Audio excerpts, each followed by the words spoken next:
Welcome to Sticking to the Truth with Julene Jackson and Debbie Jansen. Hi, Julene. Hello. I hope you are having a great week. I am having fun. I'm doing what I enjoy and I'm loving my family. And I enjoy finding truth and speaking out about lies. That's kind of important to me. I also love teaching families how to be their best and to go for the goal. I was working on a class about parenting and decided that the little girl behind me would be a great graphic for today. So, I love watching my own children and grandchildren find their purpose and follow their dreams, all while they become all that God wants them to be. What could be better than that, right? Yet, too many children and young adults are like Miss Out of Control here. So, we are going to talk about American families today. What do you think, Julene? Oh, I love that you are that kind of woman. You're so invested in the things that matter the most, that really will carry us beyond this earth, I believe, right? I believe families are forever. And so we got to invest our best time and resources and attention to them. I agree, Deb, with you that the work that we do in the four walls of our home and with our children and posterity will be, I consider, the greatest work that I will do here on earth because I get to mold and help shape their character, right? And ultimately, that will determine what they do in their life, will determine their destiny on this earth and into, into beyond. So, truly, could there be anything more meaningful than that? We're going to help that little distressed gal behind you today. I think she needs some help. Well, last week we talked about the indoctrination of our children and the lack of teaching about civics in public schools. And we do know that they need to learn the truth about civics and government. Their life will be so much better when they do. No more screaming like Out of Control. And I've seen several kids on TV that just stand in the middle of the street and scream. And yeah, you need a better life than that. But you and I have a positive view of the coming new American family, and we want to talk about that at some point. Unfortunately, first we promised to do a session on the positive American family, but first we need to present a few negative issues and talk about Miss Out of Control. And then next week we can get into the good stuff. Okay, Julene? I watched a news report about a large group of teens and young adults that took over an area of Los Angeles. They were out of control, and it didn't take long for guns and violence to erupt. Now, police were nowhere to be found until the shooting started. Laura, the commentator that I was watching, asked, "Where are the parents?" Laura was interviewing Darren Porcher, a former NYPD lieutenant, who said the parents should be charged and held accountable. And then he went on to say that the parents hold a significant role in this. Ultimately, the social contract between a parent and our country needs to be upheld, and you, as a parent, should be liable if your kid is out creating a lawless problem in the community. Well, I kind of agree with that the unspoken social contract for parents is to present our country with a responsible adult that will be an asset to the world. Like your children, Julene, they are wonderful. But that is not easy. And for years, parents have been taught to do nothing and to say nothing. One of my one of the worst commercials I ever watched is where a mother walks her teenage boy to the door and she's adjusting his earrings and his tattoos and all kinds of things on his face. Have a good evening, darling, saying nothing about what might be happening in his heart. Parents must control their homes. And the American family has always been revered because of our morals and standards.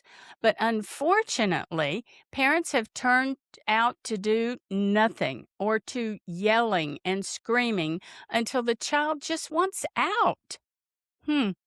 Now, I've written a large book on discipline, and there is a better way to do this. You can do this.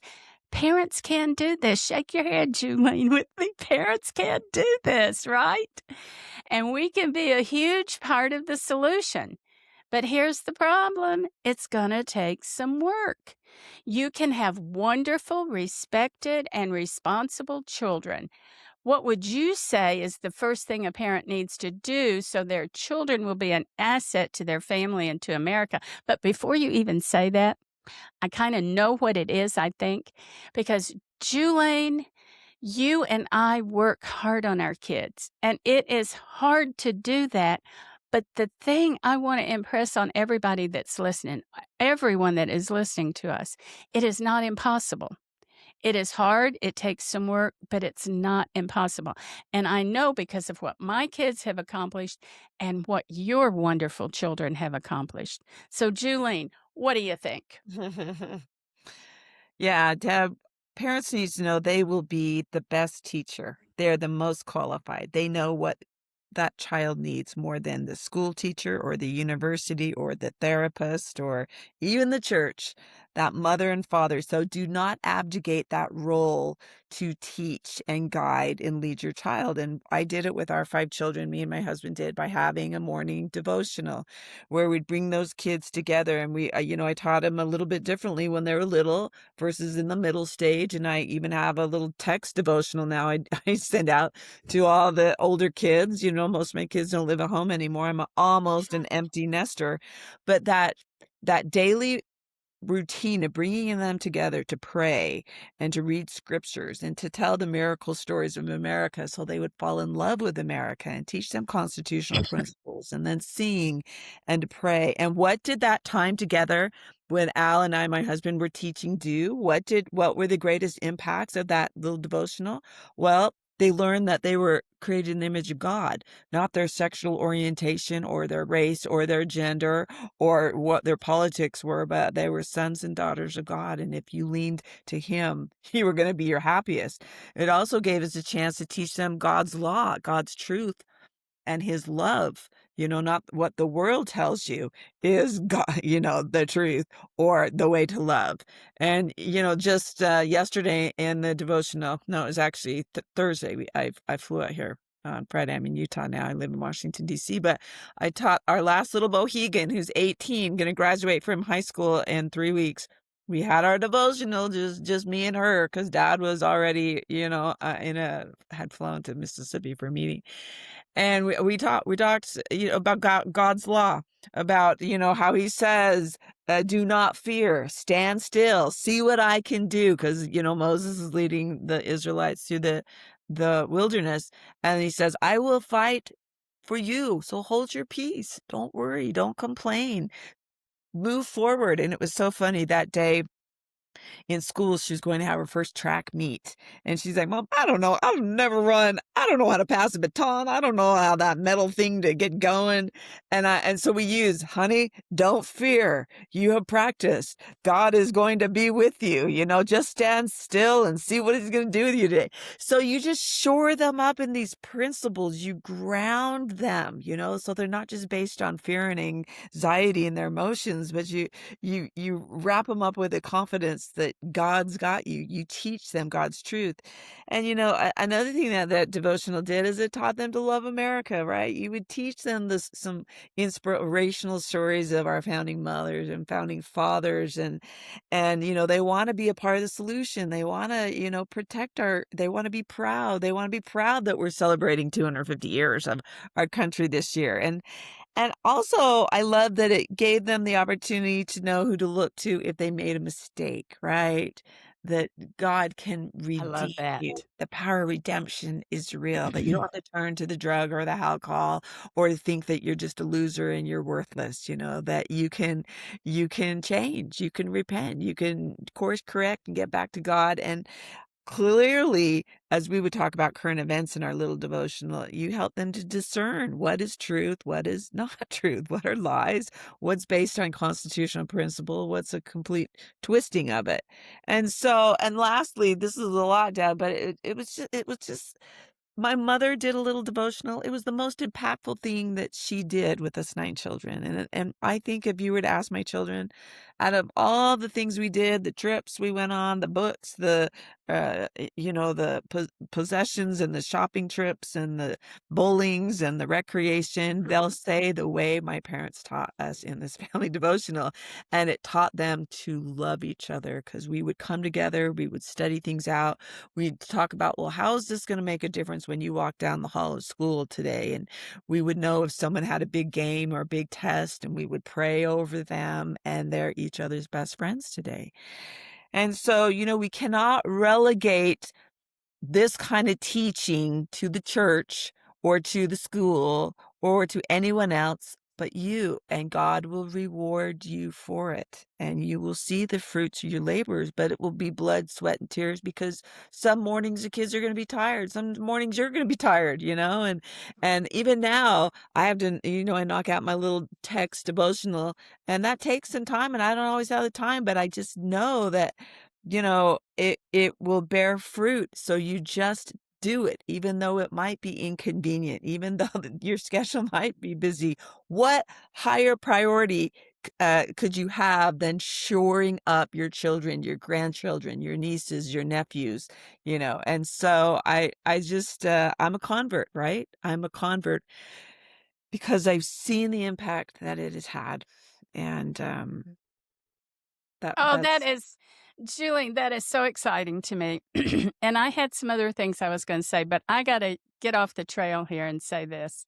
The reason this little child back here is having problems is because most children are frustrated and they don't know how to solve anything. So they scream out, they have bad behavior because they don't know what they're doing. They don't understand the rules. And we met what, about 2.5, 3 years ago? So we haven't, Julene and I haven't had our whole life to get to know each other. But within probably 2 months of some of the classes that you were teaching, I knew that you were doing what I was doing and that both of us were having success because of one thing. We realized that our job as a parent was to totally convince our children that living a respectable and honest life was the best way to live. And we didn't lie to our kids. If we made a mistake, we accepted it and we stood for it. If they did, they didn't feel bad about it. In fact, I tell my grandchildren when they come to me and say, "Oh, Gammy, I'm so sorry I did this." I always tell them, put your hands on your hip, look straight in my eyes, and just say it because everybody makes mistakes. And Yeah. so they've got to where they'll come to me, hands on their hips. "Gammy, I'm so sorry that I did this. I hope I can fix it." And then we talk about a solution for it.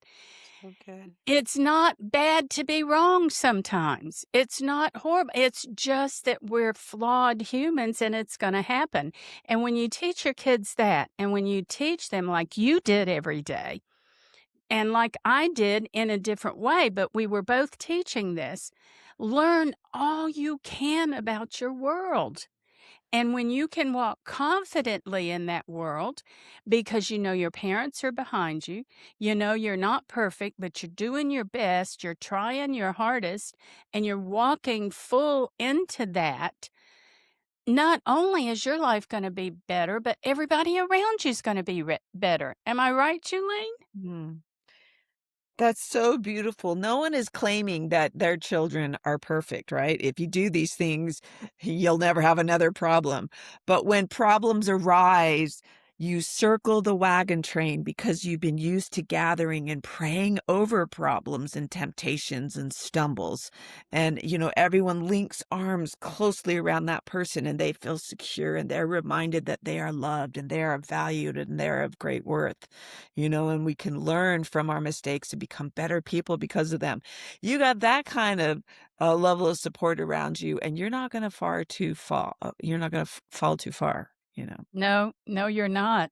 And it also helps our kids to know that we are supporting them for their life, that we're going to be there. We're going to be behind them. We're going to be encouraging them.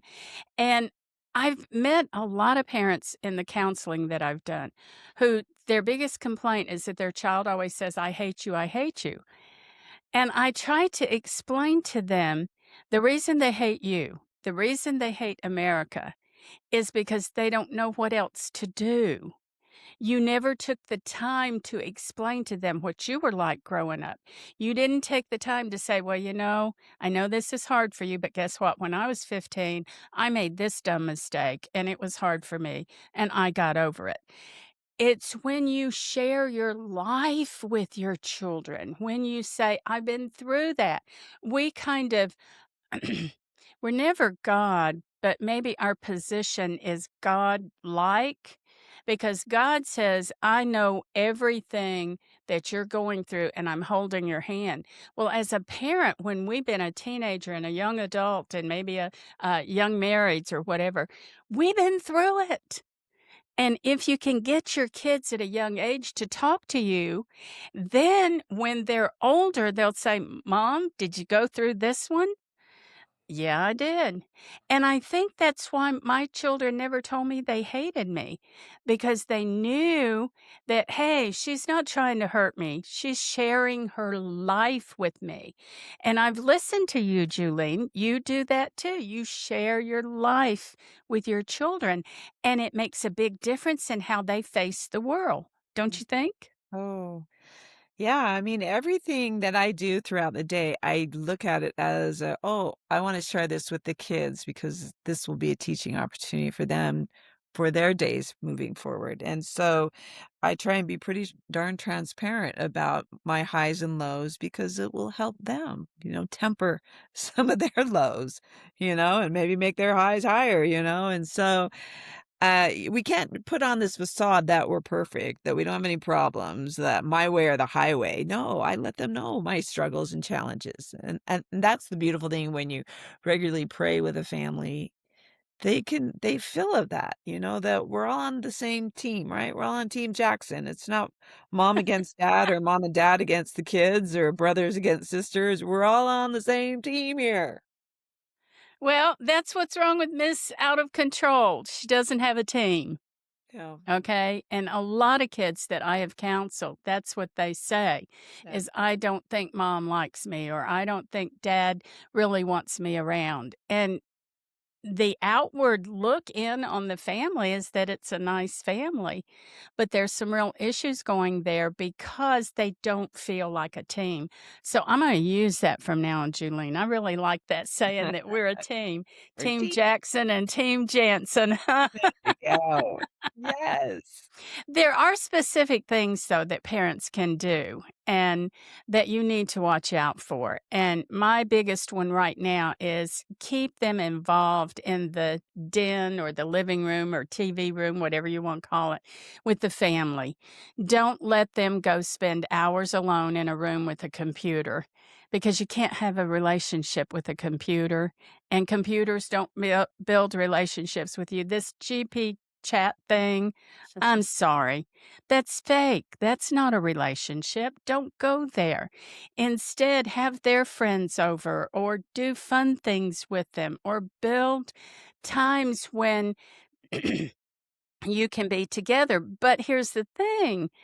If you are saying to your child that they can't go in their room with just their computer or their laptop or their phone, and that they can't bring it into the living room or den, wherever you gather, then you can't do it either.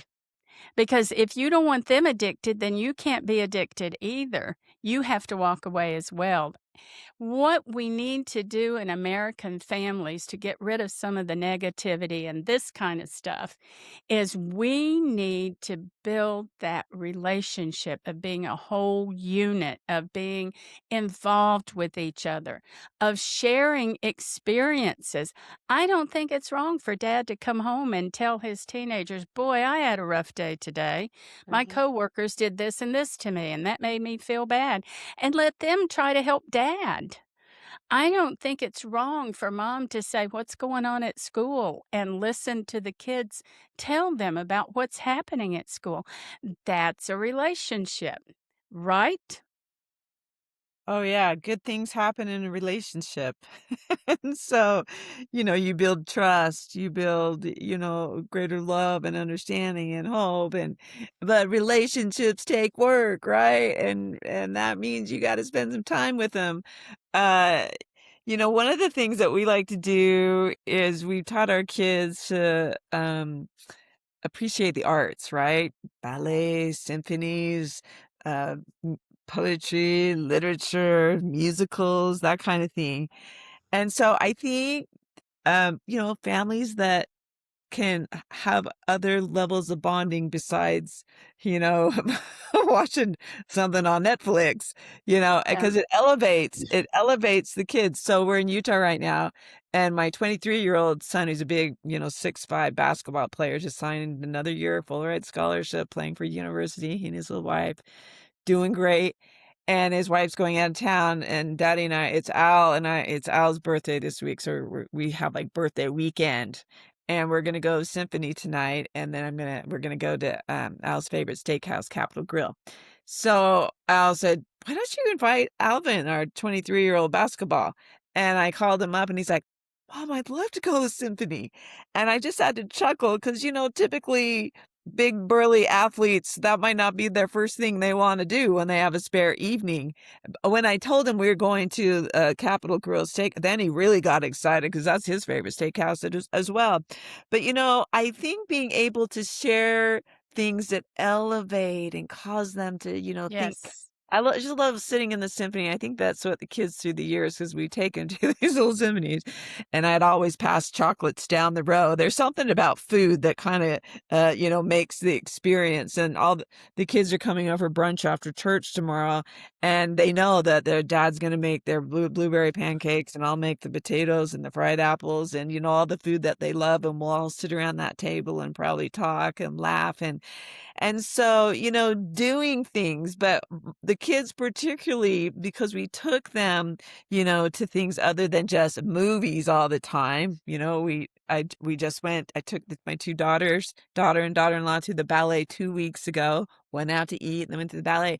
But, we bond over, like, culturally refining things, and it's just, it's beautiful to discover the arts and you feel the spirit of God in the arts, really, the classical and so, there's all kind of things you can do to, bond that family together besides just sit them down and teach them the Bible, and you are gonna learn the Constitution, you know? Exactly, exactly. You have to teach them how those things play out in society, and I love that, I love that. One of my favorite things too, we did that with the kids, we went to symphonies, we went to plays, my kids were always in Alright. plays in high school, Beautiful. and I am our granddaughter tried baseball, but she just didn't seem to fit, and I kept going up to her and saying, "What about something else? What about doing something else?" And we took her to the Nutcracker, and that's all she wrote, and now she's trying out for company with the So Canton good. Ballet, and we are so excited. She is wonderful. But a lot of these things happen because your job as parent is to expose them to the world.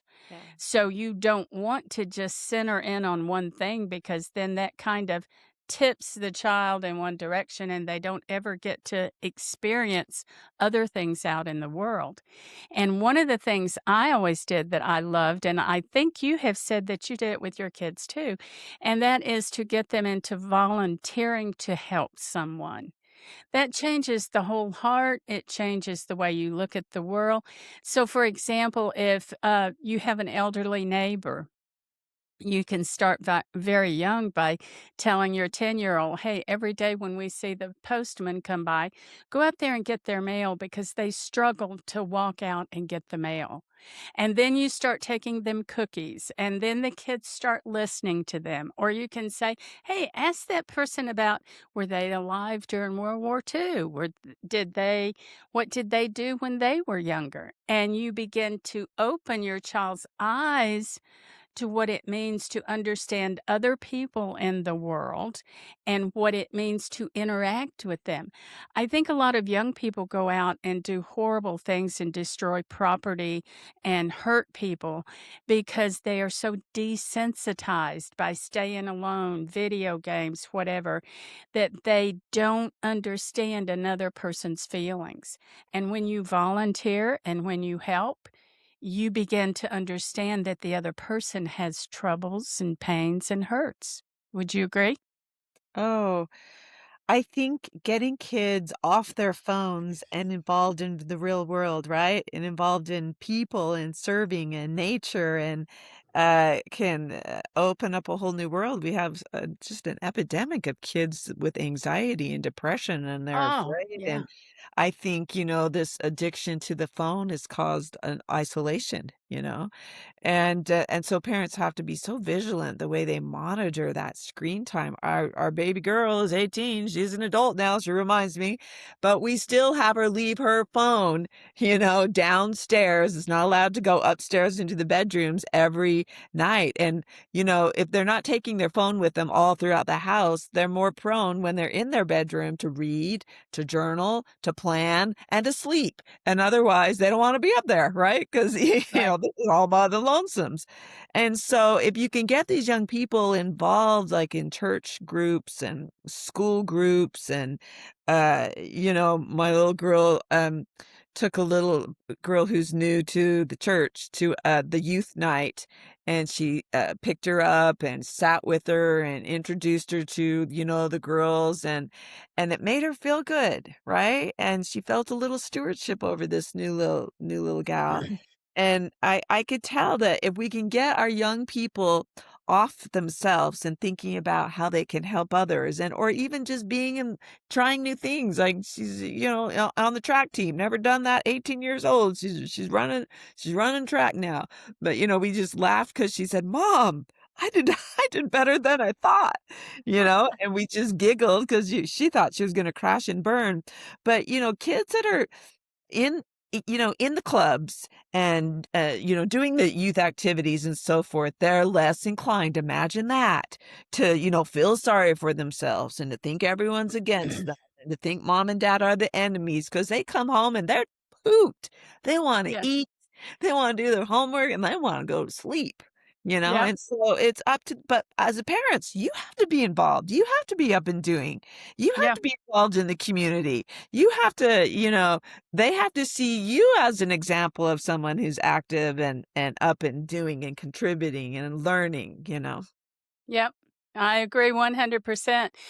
All of your children have gone on missionary trips, I believe, Yeah. and mine 2 of mine have. And I think that was a big eye opener for both the guys when they went. Jamie went to Peru, and I forget where Ken went. And they came back with the feeling of, wow, America is wonderful. Wow, my parents are wonderful because they saw other people who had much less and they were there to try to help. Yeah. And I think any time that you get your children to volunteer, to get into different programs, especially church programs, um, to reach out to other people in different ways. That is great. And then, too, you are exactly right. You've got to be a go getter yourself. My my 10-year-old granddaughter, she loves to come up to me because we're very close, and she'll come up to me and she'll say, "Gammy, now you promised you're not going to die for a long, long time." And how can you answer that when it's up to God, you know? So Mm. here's what I always tell her. I always say, "Yes, honey, I promise you, I will not die until 5 minutes before God takes me home. Is that okay?" And it just kinda hit, "Oh, okay, I can deal with that." And I keep that promise by staying active, Yeah. by doing things with them, by taking them places, by being involved with their lives. And they are very active because I am, their mom is, Ron is, and we get out there, we do things with them. So I think that's great. Yeah, we can't overstate the value of a grandmother and a grandfather, their involvement in their grandchildren's lives. I mean, My husband's parents, my parents have passed on, but my husband's parents, we'd go over to dinner every Sunday, and they were faithful Baptists, and they were so involved in their congregation. Grandpa was a deacon, grandma was a Sunday school teacher. They'd always talk about what they learned in church that Sunday. Grandpa would pray the roof off the family, house when he'd bless the food. Grandma was involved with the mayor and would take the kids to political events. Grandma ran Bible school in the summer. All the kids went to grandma's Bible school.